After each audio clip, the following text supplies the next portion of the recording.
A ver, vamos a hablar de unos niveles que se desarrollan en la lectura comprensiva, ¿sí? Recordemos que comprender un texto es la capacidad para yo poder entender lo que leo, tanto en referencia al significado de las palabras que conforman el texto, que arman todo ese texto, como con respecto a la comprensión global del mismo texto, ¿sí?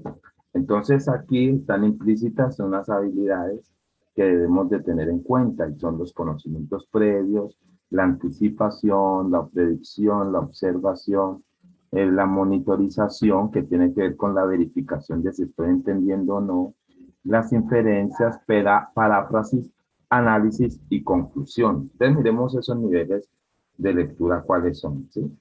Que se desarrollan con la lectura comprensiva. Entonces tenemos un nivel literal primario en el que se identifican tiempos, lugares, ¿sí? Caracteres, se identifican razones que están explícitas de ciertos sucesos o acciones allí en el texto, ¿sí? Y pasamos a un nivel literal con un nivel 2 de profundidad, digámoslo así, en el que ya se ahonda más en la comprensión del texto y entonces se empiezan a reconocer las ideas que se suceden y el tema principal, se realizan cuadros hipnóticos, mapas conceptuales, resúmenes y síntesis.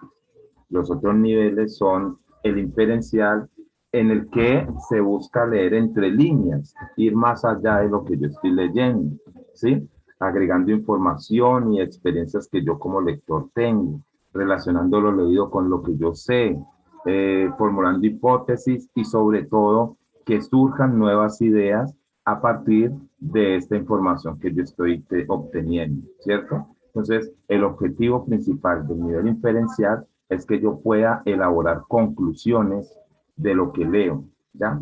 Entonces pasamos a un nivel crítico, que es el nivel pues, más avanzado de lectura, y es donde yo emito un juicio sobre lo que leo, ¿sí?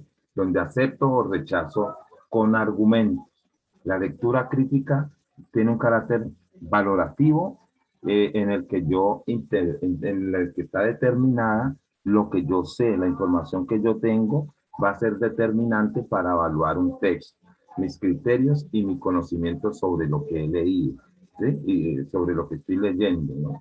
Entonces, los juicios toman en cuenta cualidades de exactitud, aceptabilidad y probabilidad. Los juicios que yo voy a emitirle a un texto pueden ser de realidad cuando aparece mi experiencia sobre mi cotidianidad y que yo la aplico a ese texto. Puede ser de adecuación, ¿sí? Cuando yo contrasto lo escrito con otras fuentes de información. Hay un juicio de apropiación en el que yo voy a relacionar las diferentes partes del texto para asimilarlo, ¿no? Entonces yo contrasto lo que estoy leyendo para poder asimilarlo bien. Y hay un juicio de rechazo o de aceptación en el que tengo en cuenta el código moral, ¿sí? El sistema de valores que yo tengo y que yo pueda compartir o no con el autor del texto. Bien, entonces vamos a hacer lo siguiente.